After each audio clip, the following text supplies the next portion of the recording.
Sublime gracia del Señor. Continuamos con nuestra serie de enseñanzas sobre el distintivo bautista. Y hemos llegado, ya hablamos de lo que es la membresía, cómo se conforma una membresía. Hemos hablado del nombramiento de oficiales, es decir, pastores y diáconos.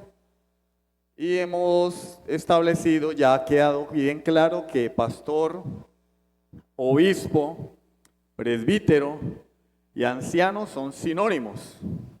Son sinónimos. Significan la misma cosa.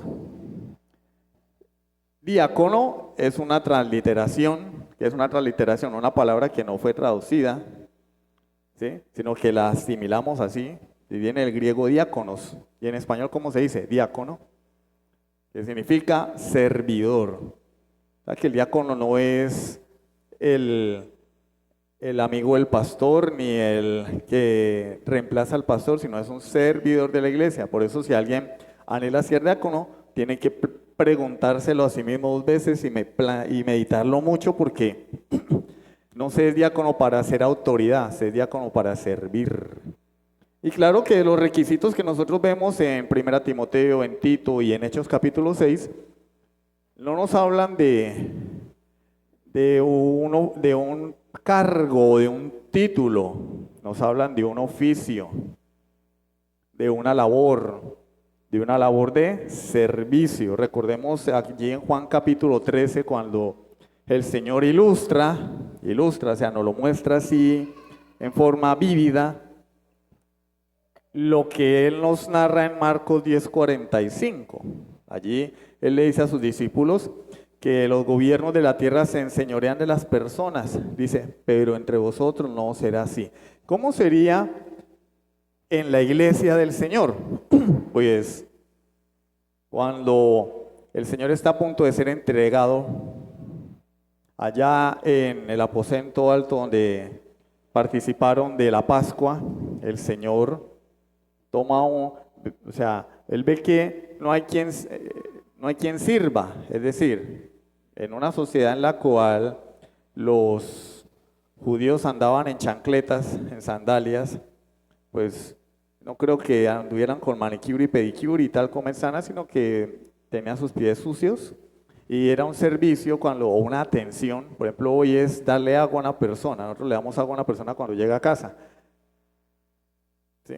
Porque aquí hace calor, lo que uno más desea es un vaso con agua, ¿cierto? Bueno, hay unos que ni agua dan, pero bueno, no importa, eso es buena educación, es una atención. Se ofrece agua a la persona, si la persona no quiere, bueno, pero a veces llega uno a lugares donde ni agua, bueno, ¿qué le vamos a hacer?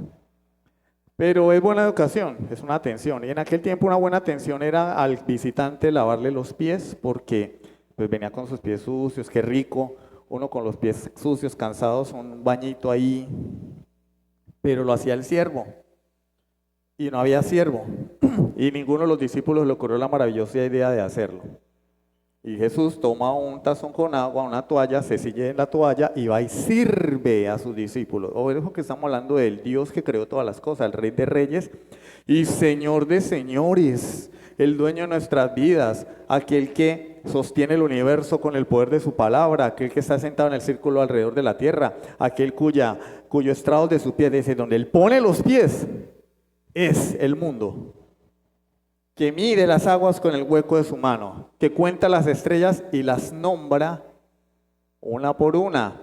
Entre 200.000 y 400.000 millones de estrellas hay en nuestra galaxia, Milky Way o Vía Láctea. Bueno, Milky Way es el nombre de una chocolatina.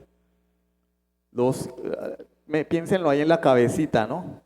400.000 millones de galaxias. 400.000 millones de galaxias. De galaxias, no, de estrellas hay en nuestra galaxia. Y se estima que hay cerca de 1 o 2 billones, 1 millón de millones, billones de galaxias en el universo observable, es decir, hasta donde se ha podido calcular. Hay mucho más. Y el dueño de eso se arrodilló y le lavó los pies a sus discípulos. Eso es para los que no les gusta servir en la congregación y hacer nada. Piénsenlo, piénsenlo. Porque ese es el carácter de Dios. Y Jesús les dice, lo ilustra de esa manera.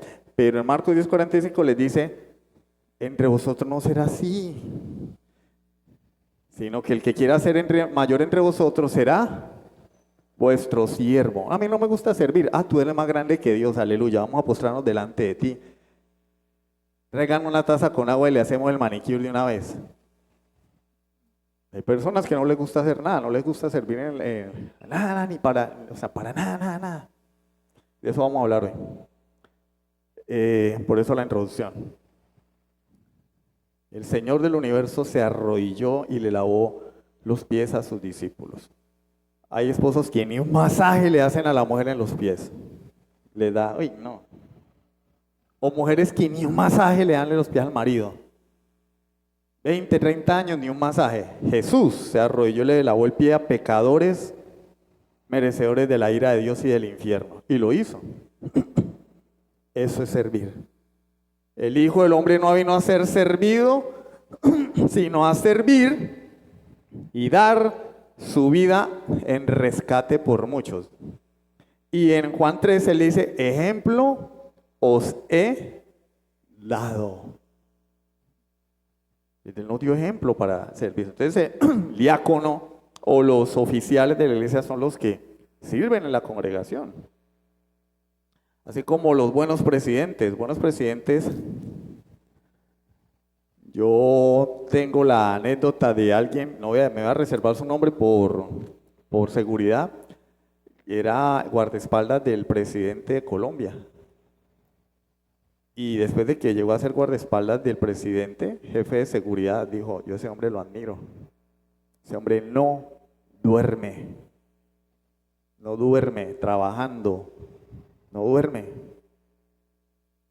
ese hombre trabaja y la gente piensa que no, pero ese hombre trabaja. No el de ahora. No estoy hablando del de ahora por si las dudas, no, el de ahora le va a pasar durmiendo y en otras cosas. No, estoy hablando de un presidente que ya, ese hombre no duerme, trabajando. Yo pensaba mal de él, pero ahora lo admiro. Y el presidente, y la gente pensará que el presidente, un buen presidente, tiene que pasársela viajando, gastándose el dinero del pueblo, ¿sí? Llenándose, no, sirven. Eso es el servicio, incluye a los diáconos y a todo aquel que quiere desempeñar una labor en la congregación. Servir. Dios no está llamando personas a enseñorearse ni a, no, servicio. Y eso es lo que significa la palabra diáconos, un servidor. Así que piénsalo 2 veces. También para ser pastor, tienen que pensarlo 2 veces porque eso es un llamamiento especial de Dios y al que le tocó, le tocó. Como a mí, Dios, venga para acá, tome, ya. Hay una obligación de todos los verdaderos creyentes a unirse a las iglesias locales. Ya vimos los textos. Y dentro de los privilegios que tienen los que sirven, los que se unen a una iglesia local como miembros, está sujetarse a la disciplina y el gobierno de la misma, como lo establece la Escritura, se conforme a la norma de Cristo. Dios dice, así se hace y así se debe hacer. Eso es lo que el Señor nos enseña en su palabra, ya vimos los versículos. ¿Y de qué vamos a hablar hoy, hermano? Bueno, algunas citas de un teólogo presbiteriano que todavía está vivo, ¿sí? Sirve en la Ciudad de México, Jason Boyle, dice, abro comillas, ser miembro de una iglesia local es hacer un compromiso oficial para participar en y ser una parte integral de la iglesia, conforme a los dones que Dios te ha dado como parte del cuerpo de Cristo. ¿Qué es ser miembro de una iglesia local? Es un compromiso oficial. Es un compromiso oficial. Es como cuando uno se casa. Pero ¿para qué nos vamos a casar? Así estamos bien. ¿Para qué nos vamos a casar? Estamos bien así. Nos amamos. Eso sí, firmar un papel. Pero es que firmar. ¿Quién compra un carro sin papeles? Que el vendedor le diga, pero ¿para qué le vamos a hacer papeles? Supongamos que estén baratos, no, porque aquí ya vale más que el carro hacer los papeles. Pero supongamos que sea racional el precio de los papeles. ¿Para qué vamos a hacer papeles? Llévese el carro, me da la plata y estamos bien. ¿Quién compra una casa sin papeles? No, métase ahí, me da el dinero y tranquilo. ¿Para qué vamos a eso, firmar un documento? ¿Para qué? Y decimos, no, un momento, primero los papeles, vamos a ver, hacer los estudios de los papeles y los llamo a un abogado, la notaría, el registro, listo. Carro, moto, no, primero los papeles.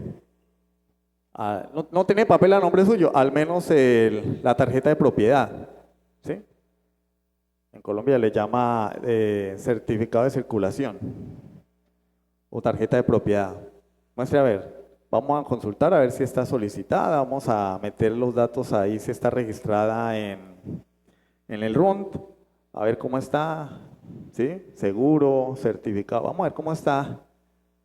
Uno no se monta y se la lleva, uy, me vendieron una moto, uy, qué gangazo. No.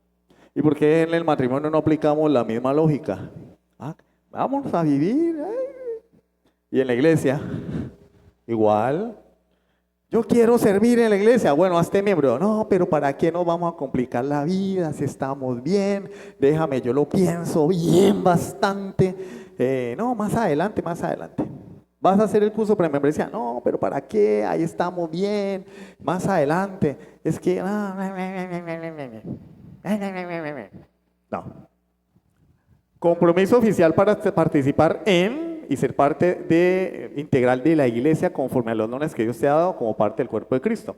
Significa ponerte voluntariamente bajo la autoridad del liderazgo bíblico que ha sido autorizado por Dios mismo. Es decir, yo ofrezco mis dones en la iglesia para el servicio de la obra de Dios y me pongo bajo la autoridad del liderazgo oído, bíblico,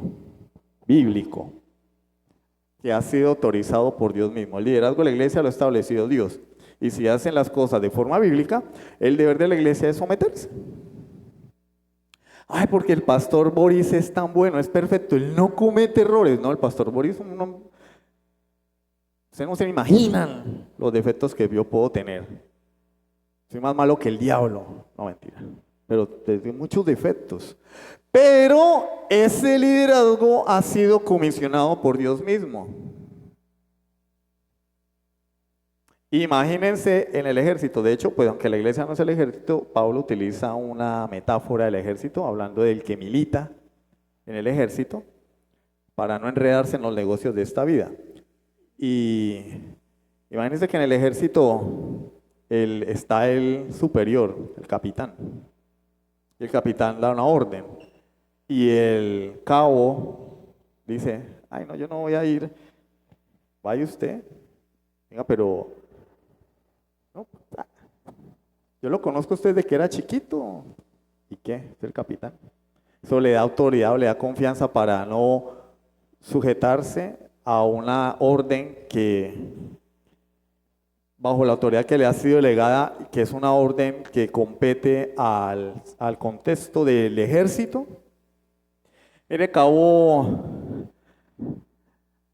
cuando mi hermano se le metió la loquera de prestar servicio militar en Colombia, que no pudo, empezaron a molestarlo los empleados de mi papá, le decían Cabo Molina. Mire, Cabo Molina no soy yo nunca quise prestar servicio y de hecho gracias a Dios cuando me presenté 2 veces, porque la primera sobré y en la segunda me habían declarado... quise sacar la libreta militar, entonces me presenté y como vieron pues que yo había sido un estudiante y eso, me dijeron, no, váyase para la casa. No me rechazaron, pero yo, uy, gloria a Dios, yo no quiero, ni loco. Pero mi hermano sí, Cabo Molina, y el capitán le dice, Cabo Molina, hágame un favor, alístese que nos vamos a patrullar. ¿A usted le toca esta noche, así se dice? ¿Le toca esta noche qué? ¿Vigilar? Centinela, Cabo Molina. Cabo Molina le dice, ¿por qué? ¿Usted quién es para que me mande a mí? Yo usted lo conozco, usted y yo jugábamos metras cuando niños. ¿Qué le pasa a ese a ese subalterno? Conocer al capitán le da derecho a rebelarse, no, él tiene una autoridad. O, no, lo que pasa es que cuando usted sale de aquí, señor capitán, se pone camisetas de Goku. Y yo a usted no lo respeto por eso. No, pero mientras él tenga el uniforme, él representa una autoridad superior que es, y cuando uno va a esos lugares está la cadena de mando, ¿no? el capitán del área, después el tal, hasta llegar al general, ministro de defensa y arriba la máxima autoridad que es el señor presidente. Entonces ese capitán no gobierna por sí mismo, sino que él se debe a una cadena de mando. En este caso la cadena de mando es la palabra de Dios y Dios. Jesucristo mismo es la cabeza de la cadena de mando. Entonces nos ponemos bajo la autoridad de ese liderazgo bíblico. Hago énfasis en bíblico porque no es lo que al pastor se le antoje. Yo mañana no voy a venir a decir, venga hermano Edwin, el Señor me ha dicho que tienes que sembrar tu camioneta. Pues, le autorizo a que me meta un puñetazo, que me dé con un garrote en la cabeza si le llego a decir eso. Pero hay unos que lo hacen y la gente cae. También caerás. Jesús, otra cita de Jason Boyle. Jesús está interesado en los ciudadanos de un reino, no en los miembros de un club. Cuando abras la Biblia, no busques señales de un club con miembros voluntarios. Por eso Dios lo llama el reino, no un club social. Por eso la petición es, venga a tu reino. Quien trae el reino es Dios, soberanamente. Entonces no tenemos que buscar un club social con miembros voluntarios. En su lugar, busca a un Señor y a su pueblo en unión. Cuando yo veo la Biblia no voy a ver un club social compuesto por David, Salomón, Moisés, Abraham, que era la mera bacanería, se reunían a tomar café y a conversar y el domingo quedaban, bueno, después del culto, ¿qué? ¿Vamos a ir a almorzar o qué? Uy, sí, qué bacano, qué bacanería. Uy, en la noche una peliculita, vamos a jugar dominó uy, sí, bacanísimo. No. Él es el rey. Y lo que vemos en la Biblia son siervos del rey, un señor. Y vemos un pueblo cuya vida, si ustedes ven la historia de Israel, la vida de la nación de Israel giraba en torno a Dios y su templo. Ya, pero ¿por qué tanta polémica con el arca del pacto? Una cosa ahí cuadrada, con una placa de oro, revestida de oro, con unos palos ahí y dos ángeles ahí. Y dice, ¿por qué tanta polémica con eso? Porque en el arca moraba físicamente la presencia de Dios. Para ellos eso era todo, todo. Ahora sí puedo gritar porque ya nos enseñaron cómo es el maní con el equipo. No estaba dañado, estaba de parranda. Ya el técnico, y no me cobró, lo mejor, no me cobró. Me va a cobrar el arreglo de los micrófonos, sí, pero el del equipo no, que no me explico tanto, hágalo así. Buscamos a un Señor y a su pueblo que vive alrededor de ese Señor, no un club social. No es que a mí me encanta la iglesia, ¿por qué no? Porque ya la pasamos bien. No, a mí me gusta la iglesia porque Dios mora allí, Él lo prometió, porque se enseña la palabra de Dios con rigor, la doctrina es bíblica y porque deseo servirle a mi Señor. ¿Ve la diferencia? No es que esos cultos son más buenos, uy, no, eso nos gozamos, esa música que ponen buenísima, hermano, eso lo mueve a uno, se siente la unción.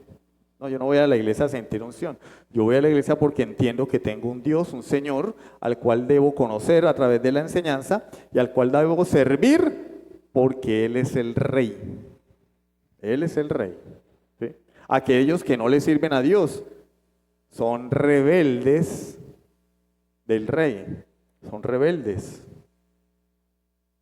En un reino, el Rey manda y dice qué se debe hacer.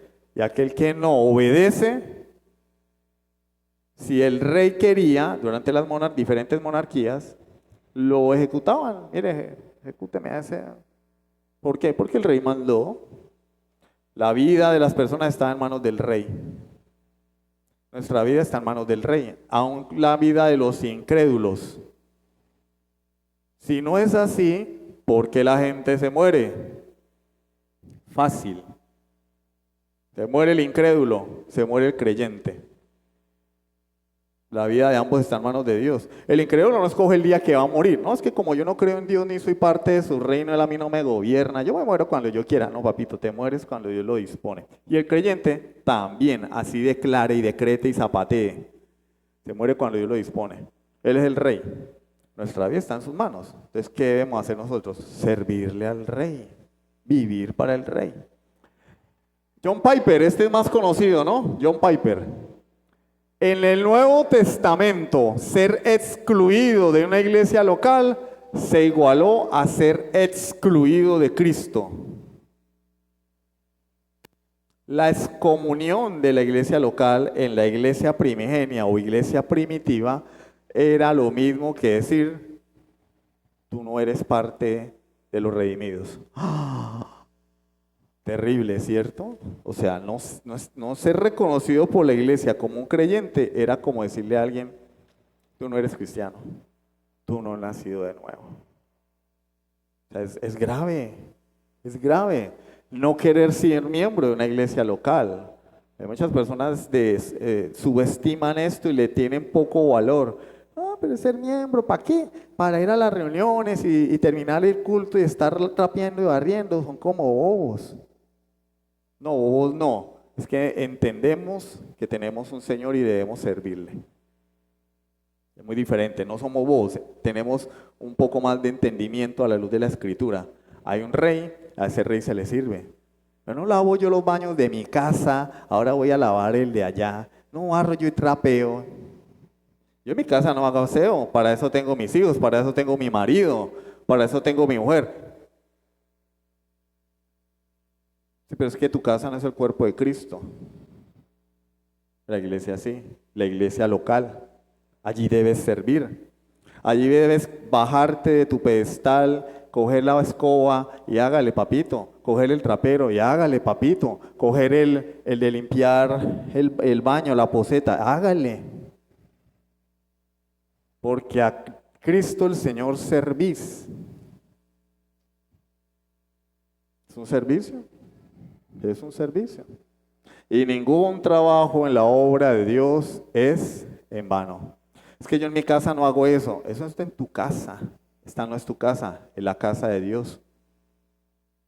Y Dios es el Señor.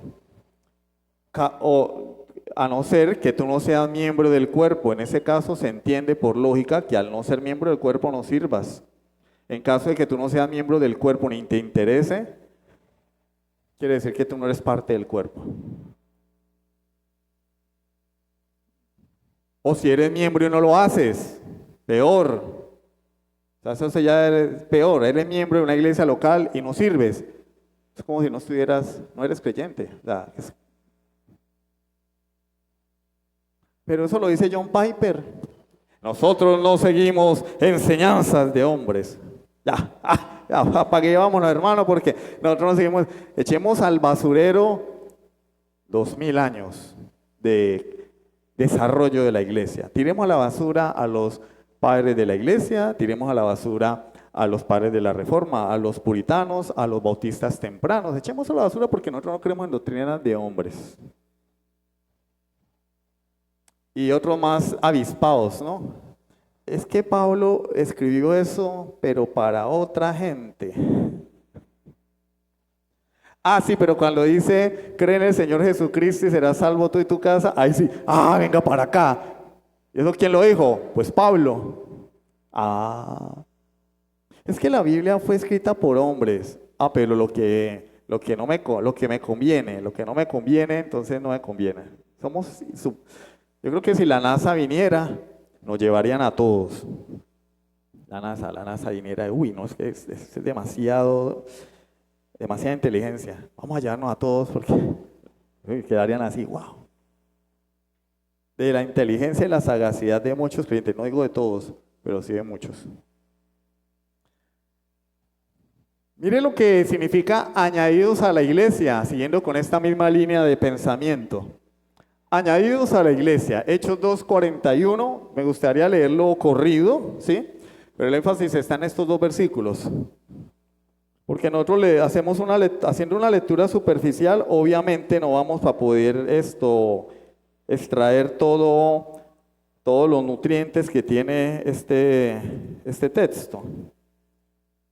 Y pues hoy no es que vayamos a hacer la super lectura detallada, pero vamos a tratar de ser un poquito más, profundizar un poquitico, ¿sí? Hechos 2, 41 al 47. Dice la palabra del Señor que en el primer discurso de Pedro, después de que él le dice, ustedes mataron al autor de la vida, ¿sí? Él es el Señor. Ellos se compungen de corazón. ¿Qué vamos a hacer? Dice, se compungieron de corazón, sintieron lo que se llama quebrantamiento, sintieron dolor en su corazón. Hay personas que vienen a la iglesia y salen como entraron. Que tienen el corazón, los supermanes de la vida cristiana, porque ni las balas les entran. Ahora que está de moda, Wolverine le disparan y se regenera, y las balas salen por el otro lado o salen por ahí mismo. No les entra la palabra de Dios. Estas personas se quebrantaron, dolor en el alma, cuando fueron confrontados con su pecado. Y dicen, ¿qué haremos? Pedro les dijo, arrepentíos y bautícese cada uno de vosotros en el nombre de Jesucristo para perdón de los pecados y recibiréis el don del Espíritu Santo. Versículo 41. Así que los que recibieron su palabra fueron bautizados. ¿Qué hubo? Obediencia. Se cuenta que uno tiene que besarle los pies a una persona para que se bautice. No se bautice, hermano. Siga en desobediencia, haga con su vida lo que quiera, hombre. ¿Y cuándo te vas a bautizar? No, pues déjeme pensarlo, hermano. No se bautice. Porque lo que vemos acá es una iniciativa de personas que estaban interesadas en honrar a Dios, en saber cómo podían ser salvos, y ante la respuesta de Pedro no lo dudaron. No se bautizaron 2 años después o 3 años después, como sucede en nuestras iglesias hoy. Inmediatamente se bautizaron. ¿Y cuál es la diferencia? Bueno, pues que estamos hablando de un contexto en el que profesar ser creyente era ir en contra del gobierno establecido, el gobierno judío. Si a Jesús lo mataron por decir que él era el Mesías, a sus seguidores los iban a perseguir. Entonces, identificarse públicamente con aquel que dijo que era el Mesías, que lo crucificaron como un ladrón, como un asesino, como lo peor de la sociedad, que murió ya en la cruz, que era el peor castigo para un criminal, identificarse con él en el bautismo. Entonces, como que, por ejemplo, venga la PTJ, recojan a una persona allí y yo salga corriendo, pero él es amigo mío, él es amigo mío. Ah, bueno, papi, usted también va, móntese. ¿Qué hace uno? Bueno, cierre ahí, ni mire, escóndase. ¿Sí o no? Y estos públicamente van a decir, yo creo en ese, él es mi Señor. Ah, sí. ¿Y qué le pasó a los discípulos? Ah, bueno. Entonces, no era cualquier cosa el bautizarse, sin embargo, obedecieron. Y eso inmediatamente derivaría en algo más, que es lo que vamos a leer. El viento, gracias a Dios por el viento. Versículo 42. Se añadieron aquel día como 3,000 personas. ¿A dónde se añadieron? Yo no necesito ser miembro de una iglesia local porque yo soy miembro de la Iglesia Universal de Cristo. Es que Jesús cuando venga, Él no va a venir por denominaciones. Él no va a venir, lo digo así porque es que de verdad, hizo falta ácido fólico en aquellas épocas, creo yo, cuando nuestras madres estaban embarazadas, porque no hay un razonamiento coherente. Es que el Señor no va a venir por denominaciones. Las fronteras las ponen los, parecen Ricardo Arjona. Las religiones ponen fronteras, las denominaciones ponen fronteras. No, hermano, es un mandato de Dios. No has leído la Escritura. ¿A dónde se añadieron los 3,000 que se bautizaron? ¿A la Iglesia Universal? ¿O se añadieron a la iglesia local? Continuamos con la lectura. Ay, otra vez el viento. No, mírenlo aquí. Ajá. Se añadieron como 3,000 personas y perseveraban en la doctrina de los apóstoles. Este es el contexto, por eso es importante. En la comunión con los creyentes de África, con los indígenas de aquí de América, con los indígenas, los aborígenes de Oceanía, con ellos compartían el pan. No, está hablando del contexto de la iglesia local. ¿Con quién comparte uno pan? Yo no puedo compartir pan con la iglesia de Bogotá. Tendría que tener mucha fuerza, agarrar un pan y aventarlo y que llegara allá como Superman. Pero no, yo no puedo compartir. Yo comparto pan, ¿qué? Con mis hermanos. El cafecito con pan, la cena del Señor con mi iglesia local. En la comunión unos con otros. ¿Con quién tengo comunión? Es que yo amo a los niños del África. Mentira, yo no tengo comunión con ellos. ¿Yo puedo sacrificarme por los niños de África? ¿Puedo visitarlos, tener una relación con ellos? No. Que yo tenga empatía con su situación es una cosa, pero yo no puedo tener comunión con ellos. No puedo amarlos en el sentido bíblico de la palabra que Dios me llama a amar a mis hermanos. En el partimiento del pan y en las oraciones. Y sobrevino temor a toda persona y muchas maravillas y señales eran hechas por los apóstoles. ¿Dónde las hacían? ¿Será que se teletransportaban como Goku a las diferentes iglesias cristianas del mundo para hacer sus milagros allí porque era la iglesia universal? No, las señales de los apóstoles eran hechas en la iglesia local. Todos los que habían creído estaban juntos. ¿Dónde estaban? Dispersos por el mundo, por el universo, por el mundo espiritual, porque no necesito una iglesia local, yo no necesito eso, yo no necesito congregarme el domingo para ser salvo. Bueno, estaban juntos y tenían en común todas las cosas, y vendían sus propiedades y sus bienes. Hay unos que son más, es que son vivísimos, y entonces meten ahí, vendían las propiedades y los bienes, y nosotros tenemos que ser igual. No, ¿por qué? Nosotros nos guiamos es por principios. Aquí hay una acción que muestra generosidad. No quiere decir que las iglesias, los hermanos de la iglesia tienen que salir corriendo a vender las cosas para traerlas a la iglesia, no. Habla de la generosidad. Y fue una situación específica. Este es un texto narrativo. Narrativo. Es un texto narrativo, ¿sí? No preceptivo. O sea, acá en ninguna parte se nos está diciendo que tenemos que hacerlo. Se nos está dando una orden. No. No. Es una narración de algo que sucedió y que nosotros deberíamos, de las cuales extraer principios de vida. Y repartían a todos según la necesidad de cada uno, porque luego están los que dicen, sí, en la iglesia tienen que darme. No, palabra es lo que hay que darles.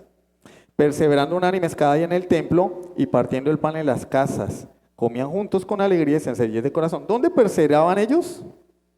¿Dónde perseveraban? En el templo. Estamos hablando de un lugar geográfico donde se reunían los creyentes. Partían el pan ¿dónde? En las casas. Se reunían en las casas y tenían comunión. Comían juntos con alegría y sencillez de corazón, alabando a Dios y teniendo favor con todo el pueblo. Y el Señor añadía nuevamente, ¿sí? Nuevamente, el Señor añadía, versículo 41, se añadieron en aquel día 3,000 personas. El Señor añadía, versículo 47, cada día a la iglesia los que habían de ser salvos. Y los que no, pues Dios no los añadía. ¿Cómo añadía Dios a las personas a la iglesia que eran salvas? Ya lo leímos anteriormente. A través de una confesión pública llamada bautismo, que ilustraba el arrepentimiento de esa persona y su unión con Cristo, su identificación con Cristo. Eran añadidos los que eran salvos. Ahora bien, si nosotros vemos la palabra añadir de forma simple, pues pensamos, bueno, sí hay gente que llegaba a la iglesia y no, habla en el contexto de la iglesia local. Ya leemos el contexto, está hablando de gente que a partir de que se arrepentía y se bautizaba, era añadida a la iglesia. ¿A cuál iglesia? A la iglesia local. Entonces estamos hablando de ¿qué? De que había algo diferente entre los que se añadían y los que no se añadían. Y muy seguramente en la iglesia había personas que iban y escuchaban y no eran creyentes, pero solamente eran añadidos los que creían y se bautizaban. Eso es lo que se le llama membresía local, membresía eclesiástica de una iglesia local. Crees, te bautizas, ese es el certificado que te reconoce como un verdadero creyente. Eres parte de la iglesia local. ¿Y qué pasaba con estas personas? ¿Seguían en el mundo haciendo las suyas? No. Mostraban los efectos de haberse arrepentido, perseverar en la doctrina de los apóstoles, comunión unos con otros, estar juntos, no solo en la iglesia, en las casas, a los que no les gusta visitarse. Es que a mí no me gusta salir, de malas, ¿cómo así? Entonces tú le estás diciendo a Dios qué es lo que te gusta, no es que Él es el rey, Él es el Señor no eres tú. Además se presupone que estamos en un proceso de ¿qué? De transformación y de crecimiento. No es que Dios dice, ay, es que tú eres, así te estaba buscando yo, así es que yo te quería. Vamos, no, el Señor dice, no, mi hijo, tengo que transformarte. Primero tengo que matarte, así como murió Cristo. Te voy a matar, ese viejo hombre. Te voy a librar de la esclavitud de Satanás. Te voy a trasladar del reino de Satanás al reino de mi amado Hijo, para que ahora obedezcas todo lo que yo te mande. Y te voy a llevar en un proceso de transformación, no para que me digas, es que a mí no me gusta esto o no me gusta lo otro, para que seas como mi hijo. ¿Se entienden el punto? Que no es venir a la iglesia. ¿Hace yo a la iglesia el domingo? Oh, pues. Cambiamos de religión. Iglesia juanista reformada. ¿Hay aquí un Juan? No lo hay. Yo lo digo porque no hay ningún Juan. Iglesia juanista reformada. Seguidores de Juan. El único hombre que no necesita conformarse a la imagen de Cristo, porque como es, está perfecto, ¿no? Estamos en un proceso donde Dios nos va puliendo, nos va transformando de gloria en gloria. La meta, Cristo. Entonces yo me miro y digo, no, hermano, yo de verdad, a mí no me gusta ni saludar a los hermanos, pero lo voy a hacer porque eso es el ejemplo de Cristo. Hermano, a mí no me gusta servir, pero lo voy a hacer porque eso es lo que hace mi Señor y yo quiero ser como Él. Hermano, a mí no me gusta visitar ni a mi mamá, vea, ni cuando se muera voy a ir al entierro de ella, pero lo voy a hacer porque así era mi Señor. Recorría aldeas, recorría ciudades para llevar el evangelio. ¿Acaso yo soy más grande que Él? ¿Sí ven? ¿Sí ven? Hermano, yo en mi casa ni trapeo ni barro, pero acá lo voy a hacer porque a Cristo el Señor le sirvo. Yo vine a la iglesia a servir y es el ejemplo que Él me dio, lavando los pies de sus discípulos y entregando su vida por mí. De manera que quien no entiende esto, pues hermano, está embolatado o no ha entendido el evangelio, o peor, no ha nacido de nuevo. ¿Sí o no? No, hermano, usted está equivocado. Bueno, muéstremelo con la Biblia donde estamos equivocados. Unidos a la iglesia, también la palabra de Dios habla del ingreso de los creyentes a la iglesia local a través de otra palabra, añadidos. Ahora tenemos la palabra unidos a la iglesia rápidamente porque nos fue el tiempo. Hechos 5:13, allí mismo en el libro de los Hechos. Gracias, Lucas, por el libro de los Hechos. Hechos capítulo 5, versículo 13. Hechos 5:13. De los demás, ninguno se atrevía a juntarse. Ojo a la palabra juntarse con ellos. Mas el pueblo en el Señor aumentaba, mas el pueblo los alababa grandemente. Y los que creían en el Señor aumentaban más, gran número así de hombres como de mujeres. Ninguno se atrevía a juntarse con ellos. Es decir, los incrédulos no se atrevían a juntarse con los cristianos. Entonces, que no nos vean juntos. El cristiano va por allá, no, yo voy a pasar al andén siguiente. No habían andenes, ¿no? Yo me paso para el otro lado, que no nos vean. ¿Será que de eso hablaba? No. Habla de identidad e identificación. Sigamos con el otro versículo, 9:26, para terminar la idea. Hechos capítulo 9, versículo 26. Hechos 9:26. Cuando llegó a Jerusalén, Pablo, en aquel tiempo Saulo, pues estaba recién convertido, no se le había cambiado el nombre, trataba de juntarse con los discípulos, pero obviamente le tenían miedo, ¿sí o no? No creyendo que fuese discípulo, ¿no? Este es un infiltrado. Este nos va a echar las autoridades romanas para que nos caigan. No, las romanas no tanto en aquella época, porque pues todavía estaba el cristianismo naciente y ellos no lo veían tanto como una amenaza, no, los que estaban encima eran los judíos, ya, los odiaban. Ya después cuando el movimiento creció, Roma tomó cartas en el asunto, pero para esta época todavía estaba muy, como dije yo, pollito, estaba muy pollito el cristianismo. Pero lo que dice el texto es que Saulo, trataba de juntarse. Sí, que nos vean juntos andando en la calle. ¿Será eso? Bueno. Mateo 19:5. Mateo capítulo 19, versículo 5, y con esto acabamos. Mateo 19:5.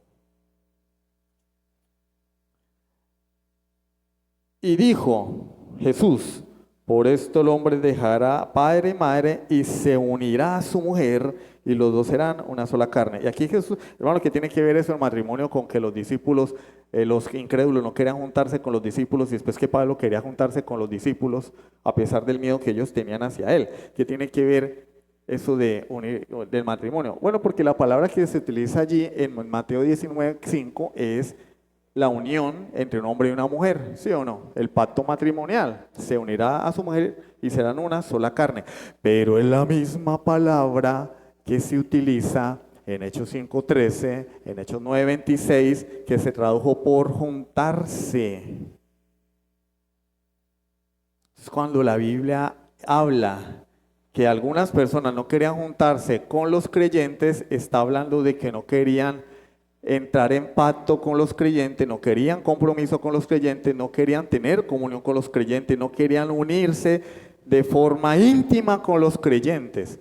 Y cuando la Biblia dice en Hechos 9:26 que Pablo deseaba juntarse con los discípulos, pero ellos le tenían miedo, está diciendo que Pablo quería entrar en pacto con los discípulos, quería unirse a los discípulos, quería tener compromiso con los discípulos al nivel que lo tienen un hombre y una mujer cuando se casan, y a través, y lo digo con toda la intención, a través de la unión sexual consuman su matrimonio y ahora son una sola carne.